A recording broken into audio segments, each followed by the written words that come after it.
Nomor 5 riya ing dalem kekancan. Piye to riya ing dalem kekancan? Demene ziarah silaturahmi neng daleme Pak Yai. Sehingga aku kenal Pak Yai kono, kenal Pak Yai kono, kenal Pak Yai kono, kenal. Aku ben diarani wong-wong kuwi lek aku ki ya wong termasuk golongane Pak Yai kuwi. Sehingga angger neng samongan ngundang Pak Yai kon mau ida, aku melu jagongan wis kenal.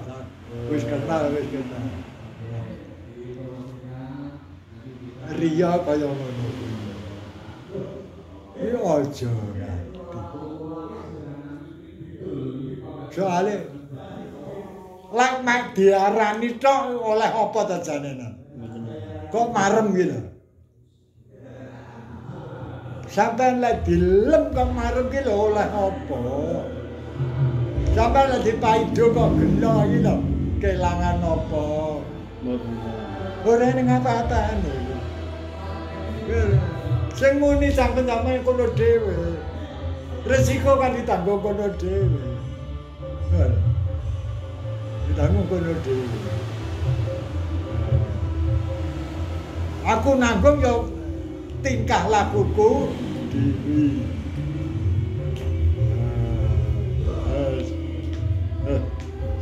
God itu. Lah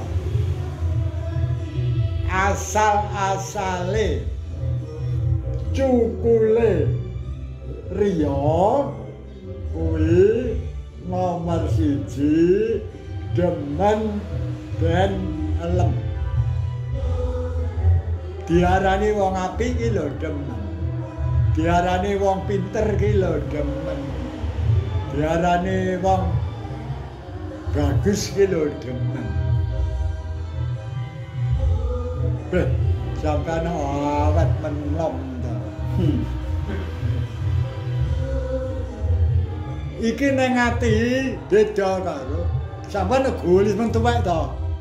Wah, beda apa padha? Benten. Rasane beda, jane padha. Mergane sampean rasane kudune Padha. Kuwi ora nyang apa-apa. Diarani awet nom, awet sehat. Wah. Kuwi undang tuwek ngono to kata. Enggak. Salat. Tuwek. Rugi apa to mek diarani wong lho. Mboten rugi. Sing ngetone apik elek pembalasan Gur Gusti Allah. Malah kudune diwale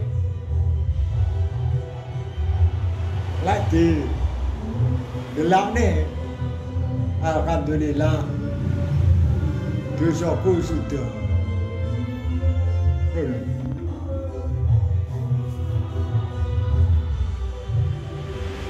lah dosane sudah pegel wong piye to.